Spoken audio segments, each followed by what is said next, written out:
Well, hello and welcome to Music City Mix. I am Chris Wilhite along with Donnie Nolan. We are your hosts on this journey through all things Middle Tennessee.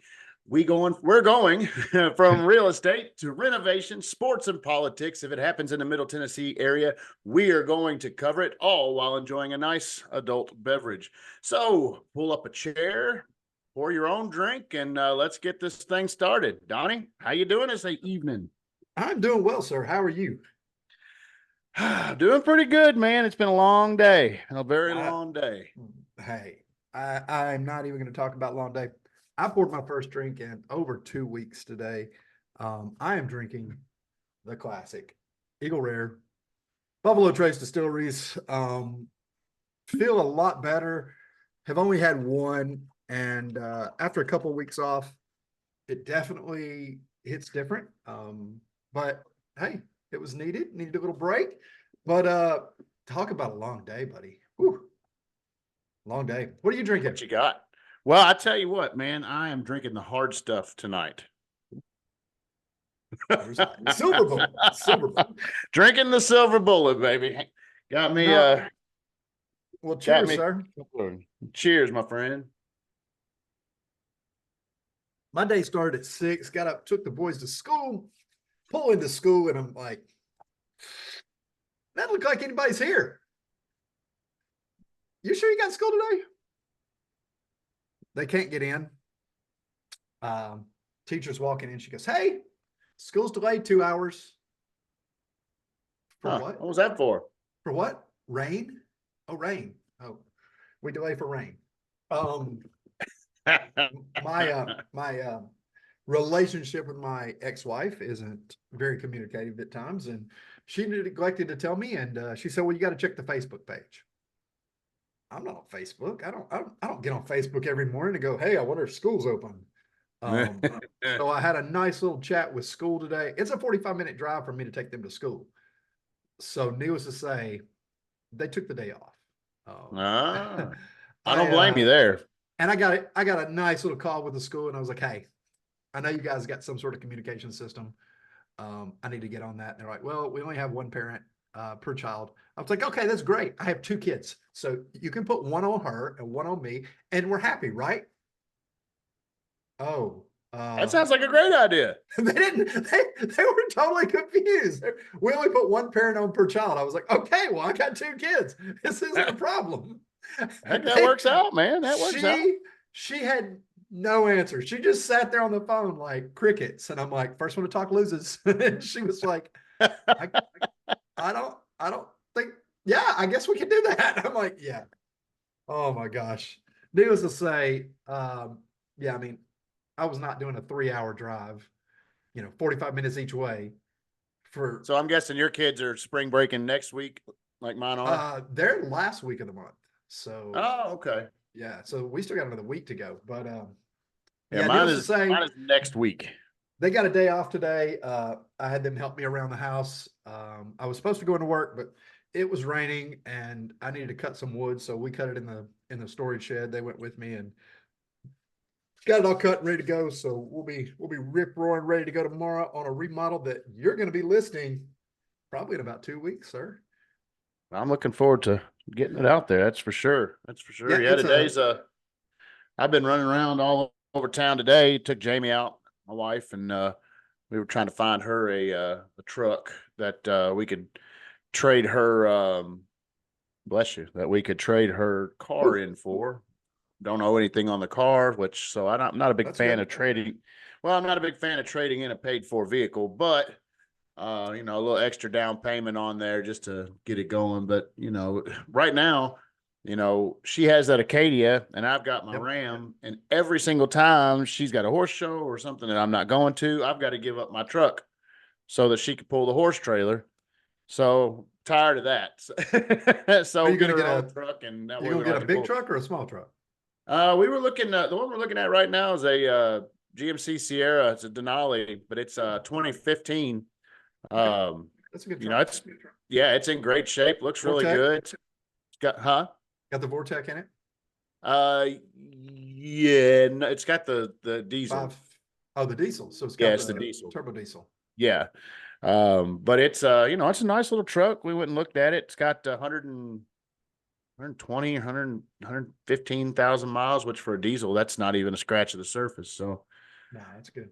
That's good. yeah, so I did that a lot today. But I tell you what we did do. We went out to the goat out there in Mount Oh Juliet. yeah. Yeah, she met a client of hers out there to take some headshots for them. And I was like, well, shoot, I know what I'm doing. There you go. There So you go. got me a drink and got me one Was of the those. service good though? You know what? It started off good. And then at the end, so we got our food and we had our drinks, and then I paid the bill. And then I went back up to her because we weren't done. And I went back up. I said, we're gonna have a couple more drinks. And she says, okay. So she brings them over, and then we never saw her again. So I don't know. It started off great, but Well, yeah, that was if you follow our TikTok channel, I did a I food saw review that for the today. food review for the one in Murfreesboro, and we had a comment that said, "Hey, I tried the Mount Juliet, and the service wasn't great. I know when I was there one time, it wasn't great, but Murfreesboro has always been top notch. I mean, Yeah. you know, we've had parties there, we've had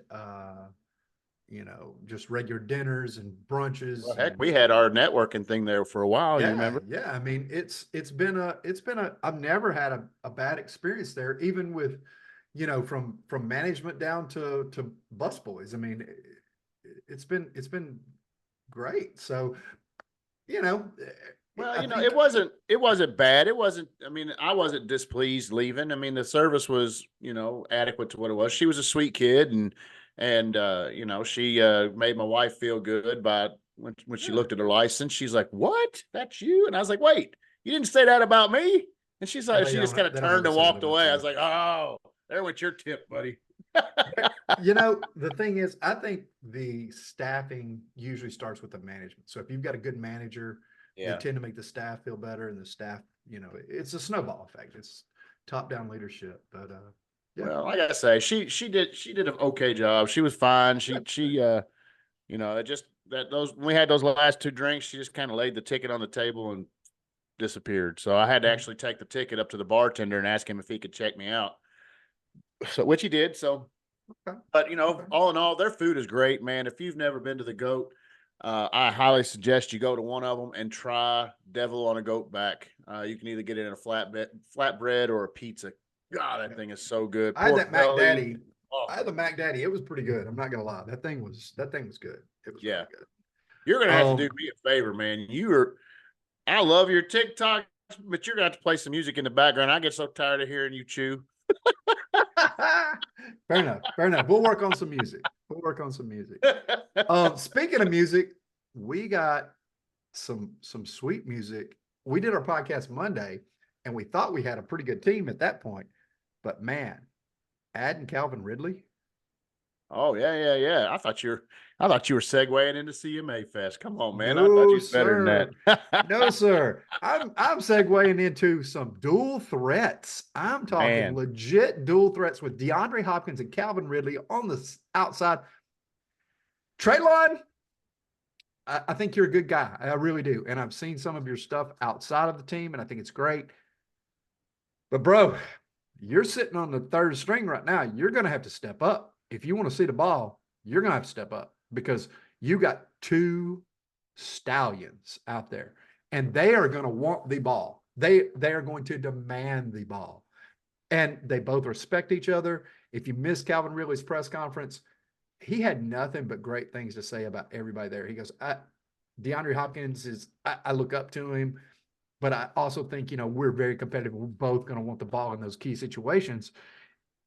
He had good things to say about Will Levis. He goes, I haven't met him. I've seen him on tape. He's got superior arm strength, and he can put it in a tight spot. And he goes, I don't even need it in a tight spot. You get me the ball, I'm going to catch it. And that's what you want to hear out of wide receivers. There's so many prima donnas out there these days. You want to hear a guy yeah. say, hey, I just want to elevate the team. But man, how does Derrick Henry look now? Saying, hey, I want to go to a championship contender. And it looks like one just got built right in front of him. Yeah, well, yeah, I agree with that second statement, but I don't know that he. I mean, they lost a lot. The Ravens did, um, I mean, they really kind of tore it up, but they do still have Lamar Alexander. I mean, Yeah. now you've got two people there that are a run threat on top of the fact that Lamar Alexander's. Am I saying Lamar Alexander? Did you hear me? Yeah, Lamar Alexander was our previous governor. My Lamar gosh, man, Jackson. it has been a long day. I need to have more of this drink. Wow. Lamar Anyway, Jackson. yes, Lamar Jackson. Well, so yeah. Anyway, having that dual run threat on the line now is. Oh yeah, I mean the helpful for 'em. bootleg is the number one biggest threat now because you can fake a pitch to Henry going to the right side, and you got Lamar coming out the left. You better have somebody staying home. Yeah. I mean, you're going to have to. That is a huge threat, and Baltimore hasn't had it before. I'm glad to see Derek happy. He looked really happy in the press conference. He did. But man, him saying I want to go to a contender, and now it looks like the AFC South has got somebody that's going to compete with the Texans. I mean, the Jags took a step back. I don't know that Indy really did anything either way, but the Titans stepped up. I mean, you hear them say 2 years ago, we don't want to pay Antonio Brown Jr. $100 million, and they pay Ridley 90. So, you know, it's a different mindset now with Rand. Who do you got winning the South this year? I think it's a toss-up. I really think it's between the Texans and the Titans. Really? If you would have told me before Ridley, I would have said it's all Texans.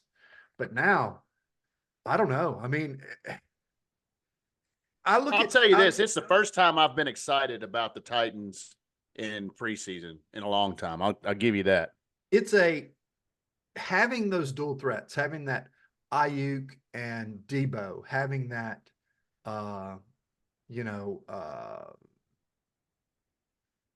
Mike Evans and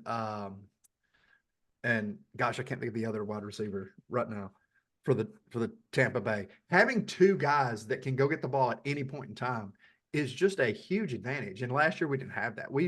It was all DeAndre. I mean, Nick Westbrook-Akina made some great plays. Treylon made a couple. We had some people step up, Chris Mason, things like that, but they're not the same. They're not those playmakers that will get the ball in space and then make a cut and it's 6. So you've always seen it with even last year with the Vikings when Jefferson came in and the new draft pick that they had, and I can't think of his name. My mind shot, but I see. having those normally rattle these right off. Yeah, having those dual threats on a wide receiver means you can't just put two guys over on Stefan Diggs and say, we're going to just lock you down, or put two guys on Antonio Brown, lock you down. That's where Detroit really got hurt against the 49ers. They just locked up Amon St. Ra, and they didn't have anybody else to throw to. So you've got to have those two guys. There's a few teams that make the exception. Always, Kansas City has made that exception for years. New England made it for years by committee type things. But usually your better teams have two great wide receivers, and I'm pretty excited about it. I think it's a good deal. I do think that it still opens us up for the Brock on the draft day. We'll see. They're now saying Joe Alt may go 6. If he goes 6, the Titans may trade back and pick up Brock or pick up somebody else. They've got a lot of options now with what they've done. So, well, I tell you what, ever since the things have been starting to, fill out the way that they have been, there is a lot more buzz around town about folks really pushing and really pulling to get Brock Bowers. I mean, it's been a very hot topic of conversation with everybody that I've been around. I know that. So, here's hoping, right? I know that our dear coach, Mike Vrabel, did finally find himself a job. Did you see that? I saw that. He's not really coaching. Not coaching. Well, he kind of coaching, but not really. Yeah, coaches and personnel consultant for the Browns. Yeah, so I mean, at this point, I'm sure he's just happy he's got a job. So. I mean, I was going to say, I don't really know what coaches make in the NFL, but it sounds like a minimum wage coach job. The way they said it, it's like, listen, I just need a job. I gotta have some insurance. What you got? Yeah. Yeah. And I do hate it because Mike was always seemed like a great, nice guy around people. But obviously he did not interview well in head coaching terms and even in Apparently not. coordinator terms. I know he interviewed with Dallas and Dallas didn't go that direction, but looking at Dallas, Dallas is the only team this year. And I know some diehard Cowboy fans. We do a whiskey and wisdom with Russell, who is the jaded Cowboy. Man, how sick do you got to be a Dallas Cowboys fan right now? And your team sitting over there with their thumb up their butt. And Jerry's like, hey, we're going all in. Yeah, I'm all in. And then you have Rand, who sits over here and doesn't say a word. You think the Titans aren't going to do anything. And now they're coming out as one of the top graded, draft or top graded free agent classes. So yeah, he didn't say a single word. You had no idea they were going to go after these guys, and they made a huge splash. So we'll see. I don't know what the Cowboys were thinking, man. They absolutely destroyed their team preseason. They completely missed the bus by not going after Henry.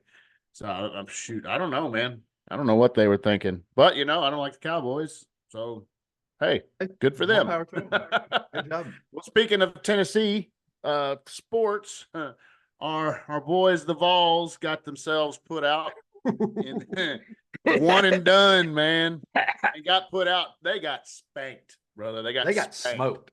They got smoked. I kind of thought this was the year they may make the turn. No, they just kept making the U-turn. Yeah, yeah, not good. So now, does that help them for the NCAA tournament? Does it take the pressure off by getting rid of that number one spot? I mean, now they're projected to be to land as number two. So who knows? Maybe that takes a little bit of the pressure off. Maybe it helps them in the NCAA tournament. But I know it made them look, and they got just blasted and flamed. Yeah. They may end up as a 3 at this point. I think that this beating showcased some serious inconsistencies with the team, and it starts with the coaching, and it always has. So we'll see. It's been so far, some of the games have been really good. Kentucky, last I checked, Kentucky was losing. I don't know if they made a comeback. They were down 80-72. Let's see. They got beat 97-87 by Texas A&M. So there's another big name that falls. North Carolina ended up picking up. Yeah, North Carolina picked up their win. UConn picked up theirs. Auburn smoked South Carolina by 31. I did not see that coming. Not anywhere close. Purdue took care of business. Right now you've got Arizona in a tight match versus Oregon, which should be a tight match. Marquette's taking care of Providence. Later tonight, I think Baylor beats Iowa State. They're ranked lower, but I think they're just a better team. And then, did you bet much on the SEC tournament? Not really. I did have South Carolina and I did have Kentucky. So, but to make it fair, I also had Houston and North Carolina. So I'm about even for the day. I do have Baylor and I have Alabama. So I bet on one game only. And guess which one it was? It was Tennessee. It was Tennessee. You got so anyway. Well, look. So Tennessee opens NCAA tournament either Thursday or Friday. I think it's going to learn its seeding, opponent, location, that kind of stuff for the opening game on Selection Sunday. So we'll see, man. But I hate it for our Vols that they got kicked in the crotch. They did not look good. Not look good. Speaking of not looking good, this whole Raleigh strain thing coming out of the bar. That thing just continues to get crazier and crazier. Now, this is a kid. You'll have to fill me in on that. I know what it is, but I'm not sure of the details on it. So there's been a video of him going out the back. He looked wasted, like walking. They kick him out the back. They evidently make his friends go around front. By the time they got around back, he was gone. He was stumbling, falling. Did not look coherent. But the bar tab shows he had 1 alcoholic drink and 2 waters. So now there's rumors of other drugs involved or other, substances, or did they have some before they got there? They're now searching homeless encampments near the area over there. And I'm just like, man, how's this kid still missing? Like something's not right. Like it just, And I hate to see it out of Nashville because Nashville is usually such a good place. This is more of that Memphis type vibe. And not to beat on Memphis, I'm just saying there's It spots. is what it is, man. I It mean, is what it is. I mean, hey, I've always said we're offering to pay Arkansas or Missouri to take Memphis, and it'll help our graduation and crime rates by a bunch.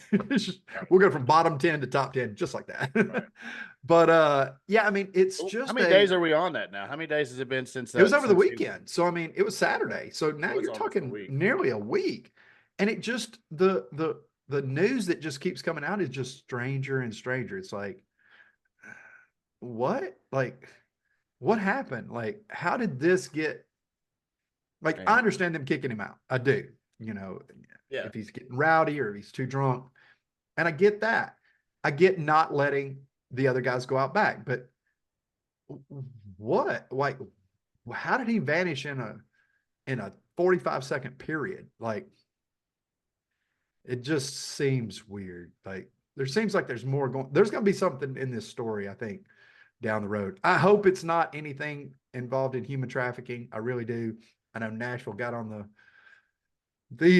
radar. TBI made their second arrest in a multinational human trafficking ring today that was based out of Middle Tennessee. Tim Tebow was in Congress over this past week, talking about human trafficking and more human trafficking with kids.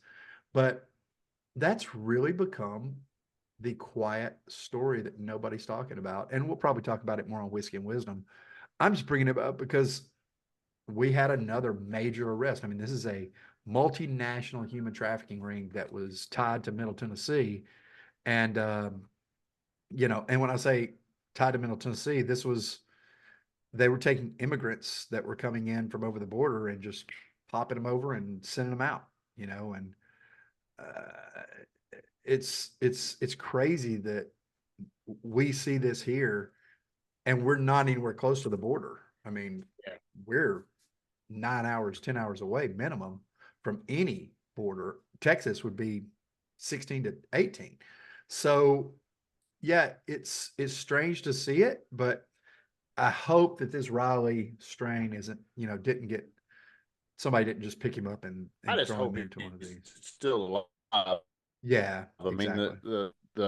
I mean, first thought I've been thinking of was, okay, do they need to search the river? That kind of stuff. So, so, they are. I mean, Yeah, they've already been. Plus, you just don't. And and it's the main part of it is it's terrible for him, his family, his friends, that kind of stuff. But it's also, like you said, it's really not great for the city. I mean, the city's known for its nightlife. The city's known for country music, all that kind of stuff. So, just prayers for him, man. So speaking of country music, look at that segue. Moving right into this, man. CMA Fest has announced its a lineup for June 6th through the 9th. Of course, I hate calling it CMA Fest. Growing up, it was Fanfare. Yeah, I enjoyed it was. And so, they've changed it to CMA Fest. But of course, they've got everything set up on a bunch of different stadiums downtown when all this is going on. You got Nissan Stadium, you got the Riverfront, Amp Stage, the Chevrolet Vibe Stage, Hard Rock. Anyway, there's a bunch of them. But so of course, Nissan Stadium is going to get the headliners, biggest headliners. You're going to have Kelsey Ballerini, Brothers Osborne, Luke Bryan, Jordan Davis, Hardy, Jelly Roll. My wife showed me a thing today where they photoshopped Jelly Roll's face, got rid of the tattoos and the gold teeth and the beard. Dude, he looked just like Joe Diffie. If you haven't seen him straight up like Joe Diffie. Hey, if you haven't seen a young Jelly Roll, like when he was rapping back in Nashville, he does look a lot like Joe Diffie. Well, he went to my old high. Of course, I'm a lot older than him, but he went to my old high school, Antioch. Yep. Leonard Skinner, Ashley McBride, Parker McCullum. I'm not sure who that one is. Megan Maroney, John Party, Carly Pierce, Thomas Rhett, Keith Urban. Goes on and on. Lainey Wilson. Ooh, I love Lainey Wilson. Goes on and on. Bell bottom country right there, boy. Yes. It's a new bunch of people that are out there now. The folks that we had to that we went up with. It's just not what country music is anymore. But when we were listening to music back when we were younger, that's what the people before us, that's what the boomers didn't like. They didn't like it either. So and That's right. on down the And lines. but man, some of this new country is really good. It's soulful. Yeah. Oh yeah. I mean, hey, like Jelly Roll or not, you can hate him with his No, I do like it. overweight and tats and attitude and whatever. Man, when he sings, it's from the heart. Yeah. I He's mean, good. it's truthful. He did all of that stuff on his own. Man, mad respect for him. The fact that he was the new country artist at 30 plus years old was just awesome, man. That was Yeah. Well, he he's was one of the new folks, him, Morgan Wallen, Hardy. Those are kind of my favorites of some of the new folks. I mean, yeah, just, real Morgan. good music. We talked about Morgan's Lies Monday, and Oh yeah. he released a new one today or yesterday, and man, you're just like, golly, dude, just banger after banger. So Yeah, he's killing it. he's gonna have a big summer, as Well, yeah. usual. Well, you want to switch gears a little bit? You want to go over get a Hey, little politics in here? well, before we get to politics, I got to say a heartful goodbye to Jerry Stackhouse. Vanderbilt let him go today. I I enjoyed Jerry Stackhouse as a player. I really thought he could make a difference over there. Not a good, he just never made it. 70 and 92 record after 5 seasons, and they let him go. I he's always been a very charismatic, honest, work hard type guy, but he just wasn't getting it done. And yeah, they let him go today. I'm a They Vanderbilt man by heart, they and lost, didn't they? Didn't they? yeah, they lost Arkansas yesterday. thing. Who Yeah, was that? A blowout or? it just it just wasn't pretty. He's not recruited well outside of Scottie Pippen Jr. Um, he just hasn't produced, and the big thing he hasn't coached the players up. He hasn't gotten a player that's a three and made him a four, or a four and made him a five. And he's not getting the fives. I mean, it's going to be hard to get fives at Vanderbilt no matter what, just because you got to have the grades. That's always been the fight there. But yeah, I hate to see it, but I do understand it. I don't know who they go after from here. We'll see. But yeah, before we get into politics, just want to say thank you to Jerry. I met him a couple of times, and man, nicest guy.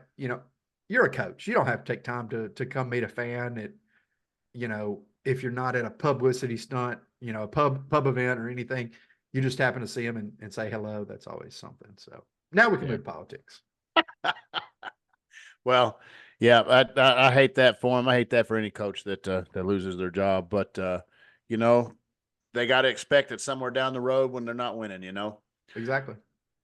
Well, so I'm sure you've heard about this. Our good friend Bernie Sanders, he done introduced a bill that he wants us to, over the next 4 years, work our way down to a 32-hour a week work week, which, some people be like, heck yeah.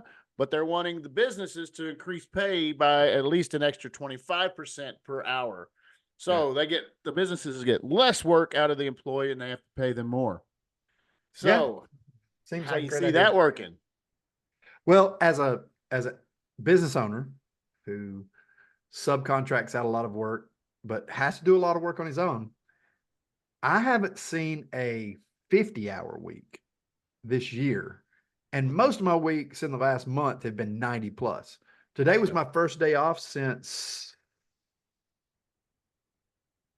I don't remember. It's been a few weeks. I worked last Sunday for 4 hours.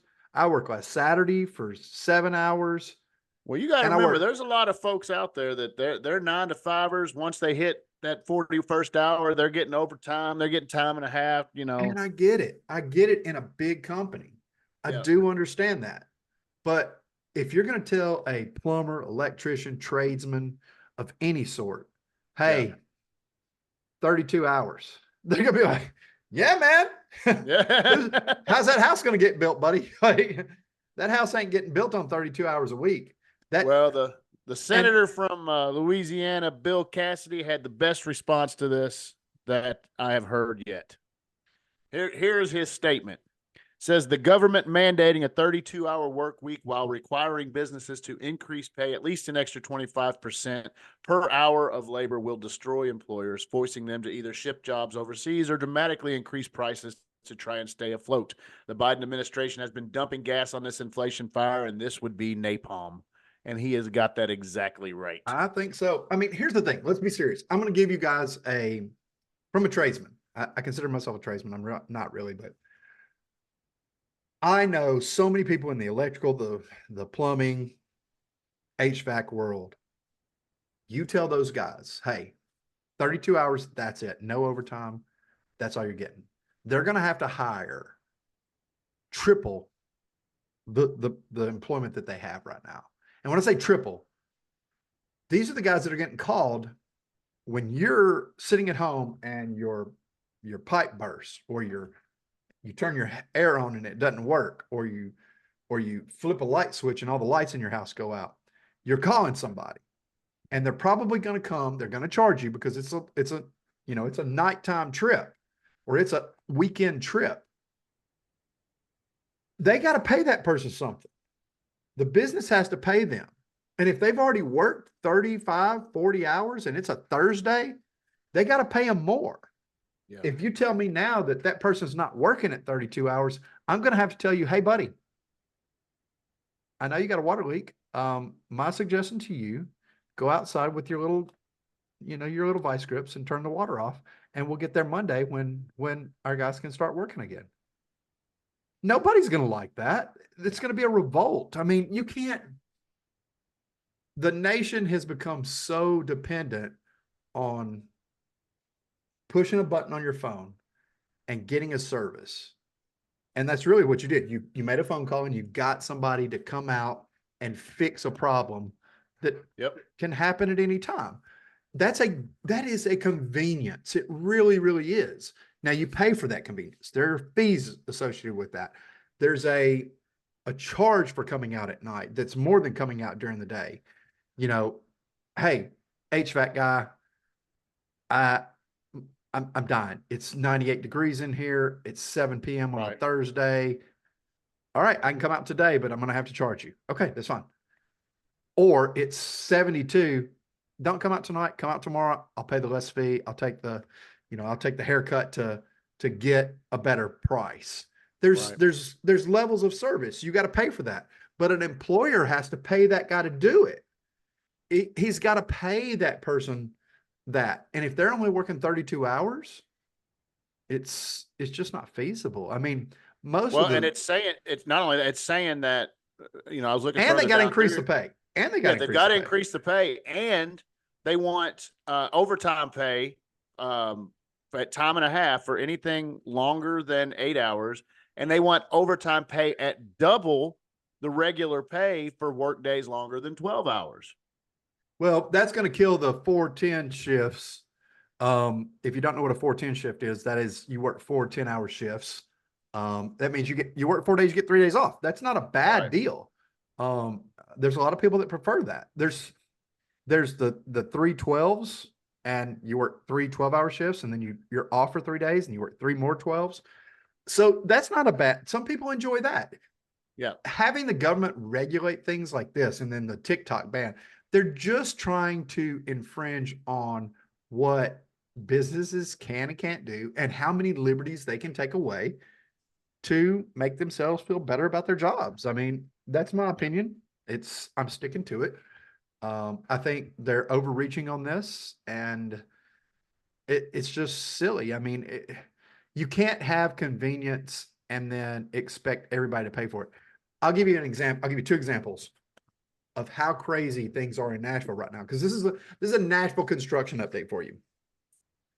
I bid jobs all the time. I bid 2 jobs this week, and I took bids from subcontractors. I'm like, hey, I need a bid on drywall. I need a per sheet price for hanging and finishing, and then I need a price on building this deck from a framer.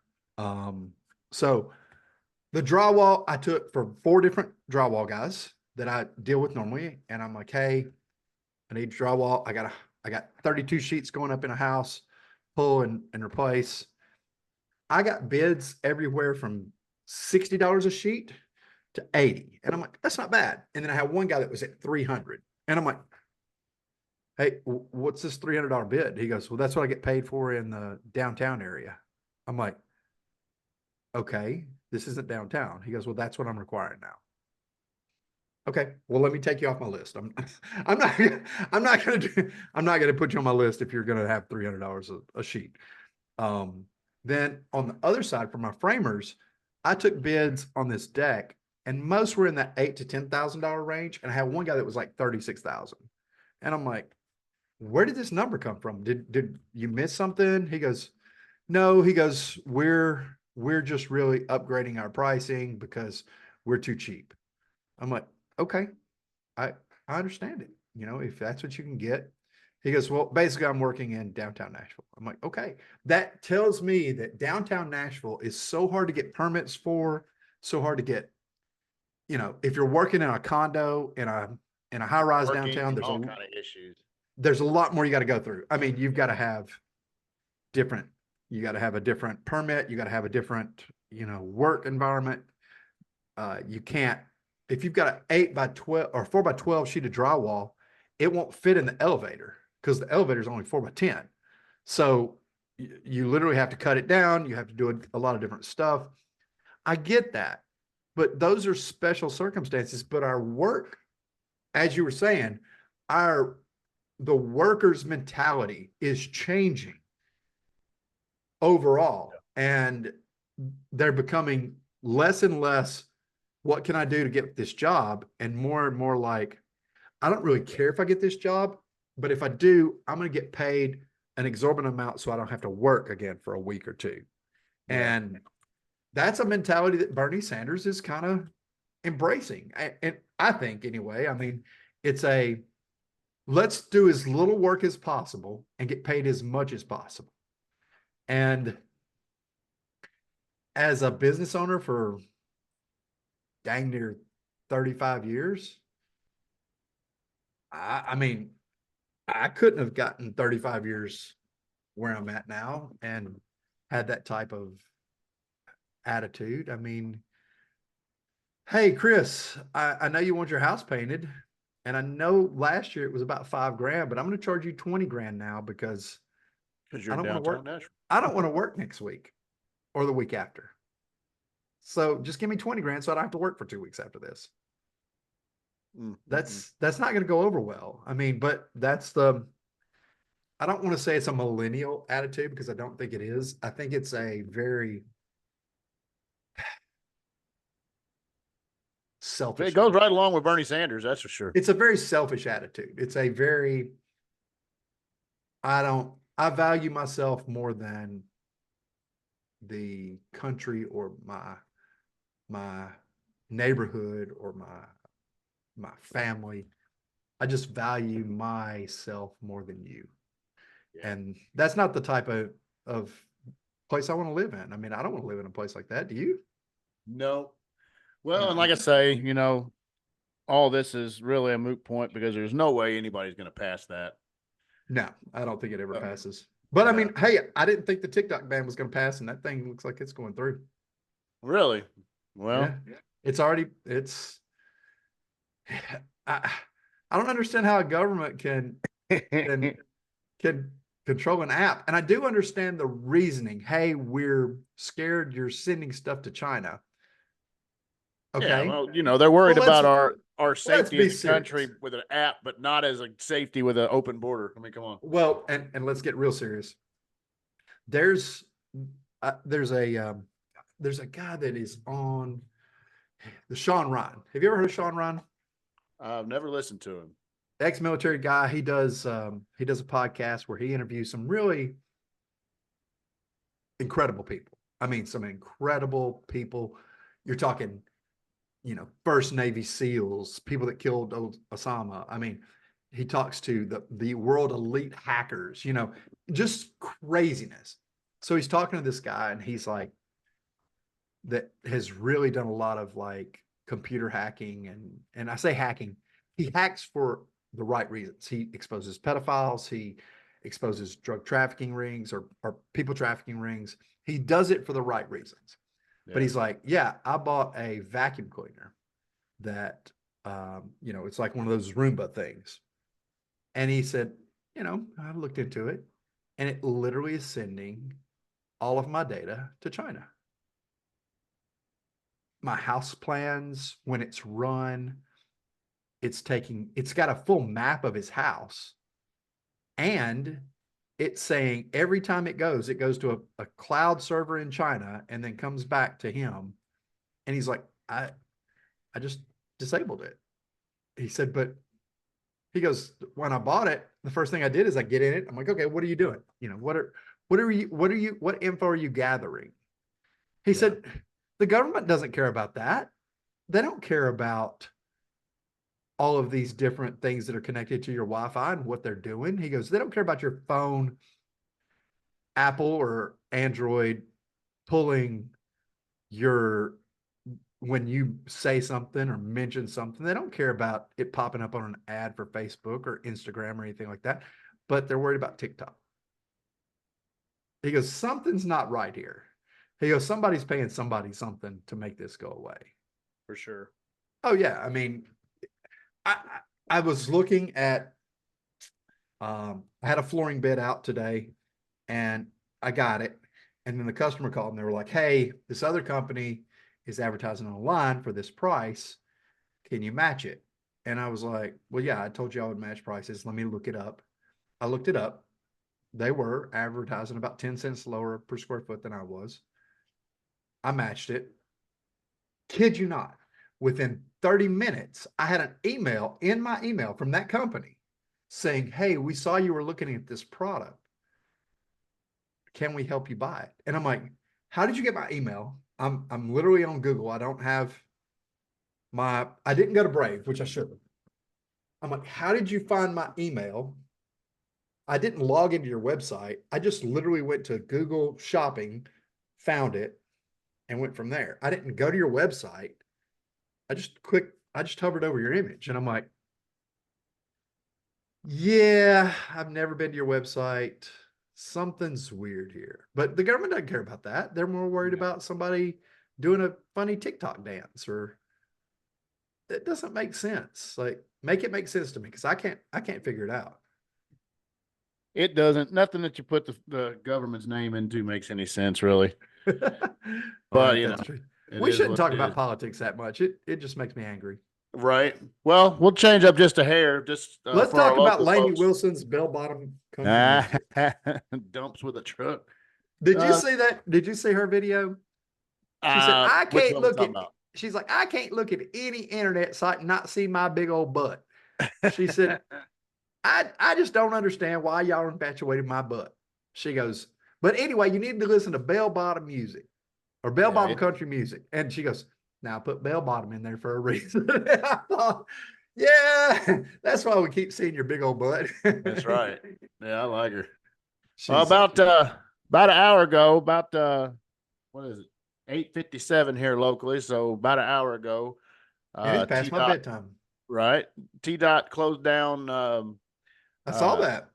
Interstate 40, the exit 216C, which is right there, Donaldson Pike, goes over towards the interstate, and that is going to be shut down until 2027 while they build a new interchange right there.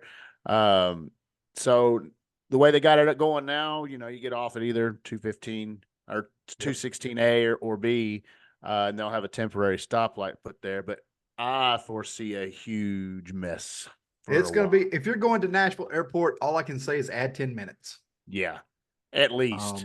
It's going to be, if you're not familiar with it, it is the primary way to get to Nashville Airport from most of Nashville, and you just shut it down. And I do get it. They're making it better. I just think it will be, yeah. It'll support a lot more traffic when they fix it. It's just a matter of getting it done. It is going to suck. You hit your mic there. Sorry. Being in Nashville for 30 plus years, we don't do anything with a very thought forward process. We do it and then go, that probably wasn't the best idea, boys. Like build the interchange first, then close that down, and make it new. No, we just close it down and make everybody suffer for 4 or 5 years, and then you can have your progress. But by the time Well, you have your progress, they're blaming that on the fact that they said they have to realign Donaldson Pike. That's why they're saying they can't do it any other way. Well, you know, no, it's all about money. I'll guarantee you within the next 2 years, this company files bankruptcy and somebody else comes in and gets the contract again and they get paid twice. It's happened every year. Just my opinion, but yeah. anyway. Well, I've only got one more topic. What have you got? This one's a pretty big one for real estate for today. NAR has the court case that was going on with NAR. If you're not familiar with that, there was some folks that had sued NAR and a few of the gigantic realtors, stating that they were keeping commissions inflated. Which personally I don't agree with that, because commissions have been at 6% since Methuselah walked the earth. But you know, for the most part, traditionally anyway. So the changes that are coming down now, there's going to be appeals and all kind of other crap that goes on. So this will be months down the road, really, before we got a fool with it. But they will no longer, when a realtor gets on the MLS, which is the multiple listing service, it's where they go to find what listings are available currently in the area. When they go on the MLS, there's always a section down there that shows how much the seller is offering for the buyer's agent in commissions.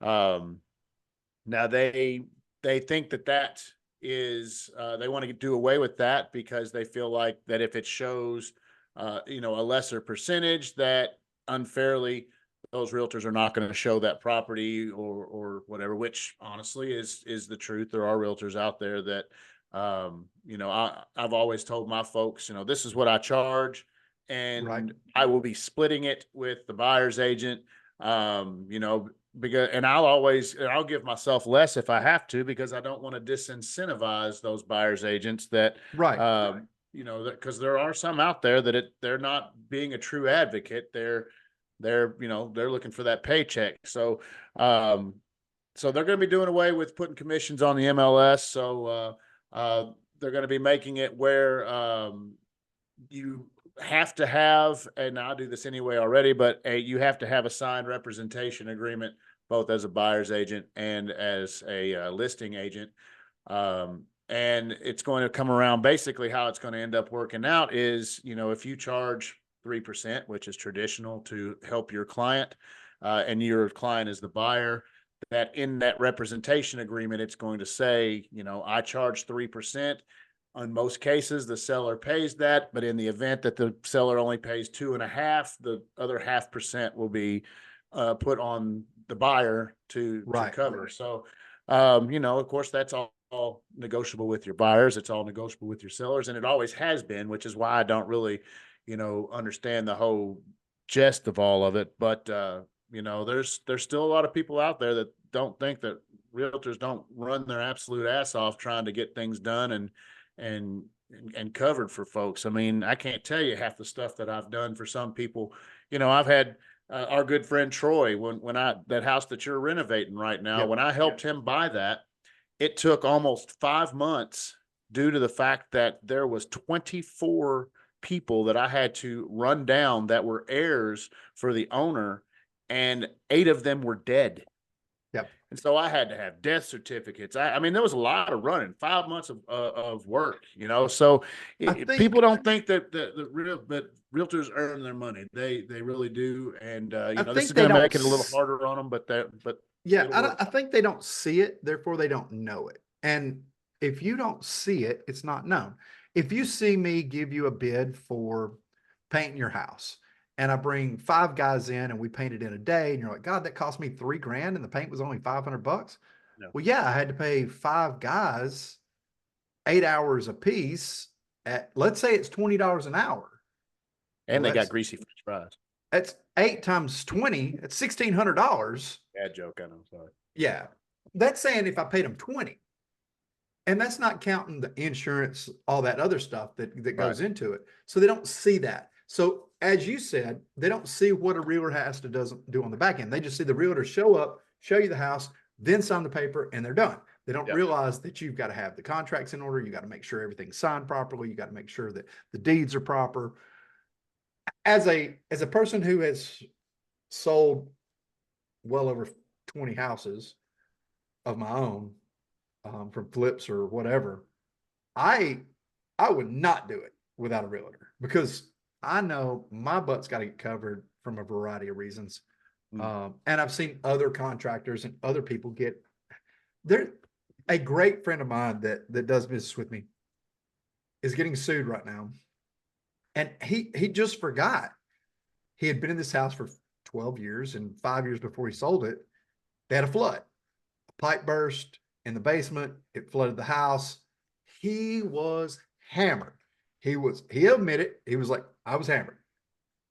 There's videos of him in the front yard in a canoe, drinking beer and smoking a cigarette. It went viral. 2 years after he sells the house, the person sues him because he didn't disclose it. Now, is that his fault or the realtor's fault? I don't know. It's kind of, the realtor probably could have done a better due diligence. He could have done a better job saying, but he was just so, he was like, I didn't intentionally hide it. I just forgot about it because I was drunk. And when it went viral, that was 4 years ago. I just forgot about it. But it's your job as a realtor to say, hey, has there been anything in here to come back? Well, and there's a form that sellers fill out. It's called the Tennessee Property Condition Disclosure. And so as a realtor, first and foremost with this, I am not allowed to fill that out for the seller. Now, I will be present with it every single time, and I will ask the questions while they're reading the questions and having them answer yes, no, unknown, or whatever. Sure. But absolutely, there's places, the CYA type places of these contracts for realtors, because sometimes sellers are not going to disclose that stuff. And listen, I'm not blaming his realtor. I'm not saying it was his realtor's fault. I'm just saying they both could have probably done a better job of getting through that. It's a thing that I respect, and not because you're my friend. I've had multiple realtors in my life, in various situations, and I've dealt with 1,000 realtors probably or more on various jobs. So I do understand it. I'm dealing with a realtor right now. They had an inspection report. It came out with a bunch of stuff. They asked for some stuff. They didn't get some stuff, but they knew that, like, having a plumbing that has a unlevel drain is not a good thing. I mean, water doesn't flow uphill. So once they purchased, I was like, hey, this is what's going to cost to fix, and we'll go out and fix it. They close Monday. I'll fix it, one day next week. So I deal with realtors all the time, but a good realtor covers their butt and then asks the tough questions. Hey, this says that you've got 2 breakers that have multiple lines coming in. That's against code. We should get some sort of compensation for it. Now, does the seller have to give it to you? No, of course not. No. But and 9 times out of the 10, the stuff like that, the buyer's going to say, I'll get it taken care of, whatever. I mean, sometimes they do, sometimes they don't. But at the end of the day, a realtor does a lot of work on the back end that you don't see. And that's just like any other trade. I mean, I respect you guys. I don't want to do it for sure. Well, and just like any industry, there's always those out there that do not, they don't hold up their end of the deal. They don't make the industry look good. Go. There's realtors that are terrible, but you know what? There's a lot of them out there that bust their ass, that do anything and everything they can to advocate. You can absolutely 100% tell when the realtor you're working with has desperation breath. If he's just doing whatever he can do to get this thing closed so that he can get a paycheck, man, that's not the guy you want. That's not the guy you want. Not the guy you want. It isn't, man. So, get your inspection reports on these things, on these houses. Donnie's story is a great reason why, knowing that those plumbing issues are there, those electrical issues are there, get that stuff taken care of. Make sure you got a realtor that's going to help you get that taken care of once you find out what's wrong. And don't, by any means, please don't not have an inspection. Yeah, exactly. Do have an inspection. I cannot stress enough, have an inspection, guys. I'm not an inspector. I don't get paid by inspectors. I do a lot of inspection report work. I'm not telling you to do that because of that. I'm saying that an inspector's job is to see things that you won't see. And it's a huge issue. It could cost you thousands down the road, or tens of thousands, or hundreds of thousands. So yeah, be sure to do it. Yep. That's all I got, brother. I got one more for you. If you didn't right. see, some of the Nashville businesses are fighting back over the NDOT, which is the Nashville Department of Transportation's. Last year, they released these entertainment zones for parking. And I'll give you that quote because I think it's a real crock. If you haven't seen a Nashville entertainment zone, it is a complete money grab. Parking goes from $50 to $100 for 3 hours in some of these high trafficked areas, and it's really creating a strain on the businesses. And you wouldn't think it would create a strain on the businesses, but imagine you are a small business that has 3 shows a night and your shows were selling out, and now they're getting 20 to 30%. And you're like, what happened? We still have the same, we have better lineup, we have the same food or better food. Why is our stuff dropping? It's because parking went from $10 to $15 to $50 to $70. And I'm not saying that as a crazy exaggeration. The NDOT has reported a quadruple in net earnings since they started this. Quadruple. That means if they were net earning $1 million, they're net earning $4 million. That means they raised the prices times 4. I can't even comprehend how that happened. And some of these businesses didn't fight back on it initially, but I think they weren't given a chance. But now you have businesses that are saying, hey, we're losing money every day because we've seen our numbers drop so low and people can't stay for a show because they come in at 3 and it ends at 7, but they know their parking's only going to last for 3 hours, or they got to pay another $100. So I get it, man. It's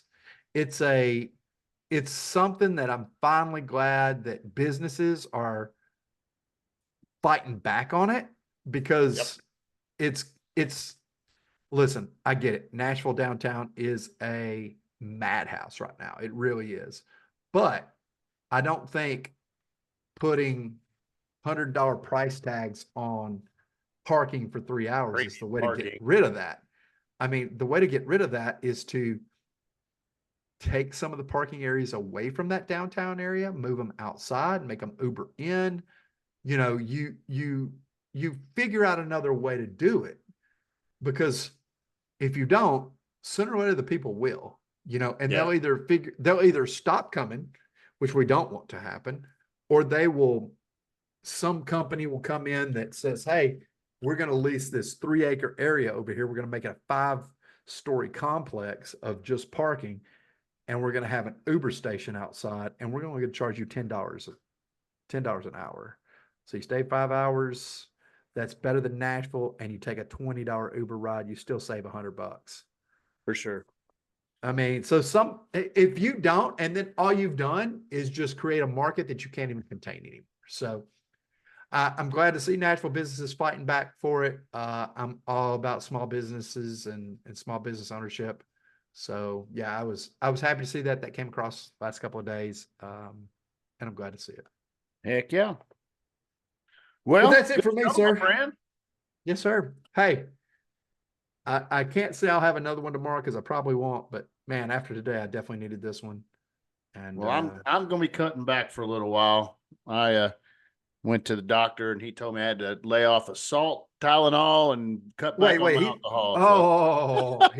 He told you had to lay off of what?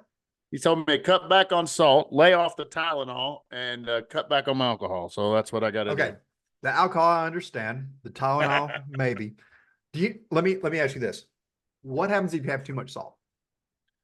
I don't know. I'm a point in the high. That's If you have too much salt, Two if you have too much, 246 was the high end, and I was at you 247. need a new doctor. You need a new doctor.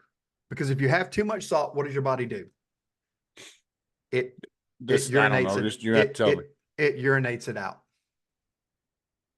If you have too much, hey, I'm not a biologist. I'm just saying, go check all the studies. If you have too much salt, it makes your body retain water, and then your body releases the water. You can figure out how, and your salt goes with it. If you have too much sugar, it changes your insulin, it changes your metabolic structure, it changes all these other things. You can never have too much salt. It's not a bad thing. It's a good thing. It helps muscle recovery. It helps water retention. You need a new doctor. All right. Anyway. Sounds good. Join us for Music City Mix Muscle Talk. Right. Hey, be sure to check us out on TikTok. Donnie's been doing some yes, great sir. Hey, food review places. Hit up El Toro Loco out there in Hermitage this week. And was that not the craziest review? They got nobody saw that. I've been getting like 1,000. I've been getting like 1,000, and El Toro got like 100. Well, you just did it today, right? No, it was 2 days ago. Oh, well, yesterday. Maybe it was I just saw it today, and I usually see all your stuff. So that's why nobody watches me. You got some sort of weird thing going on. Well, I got to shave. I think next time you put some music on. I think me not shave. I'm going to shave tonight, so that way tomorrow I look a little bit better for the videos. Yeah, I shaved everything down, but it's got to grow back out. I look like a little ugly baby. So we'll give it a 9. All right, boys and girls. Hey, I appreciate you watching. Remember, like, follow, and share on YouTube, Rumble, TikTok, Instagram. We're on all those, and we appreciate your support. And on these food reviews, hey, give us some recommendations. I got 3 that I got to go to, but I want 30 more. Yep. All right. Thank you, folks. I guess we'll talk at you later. Thank you.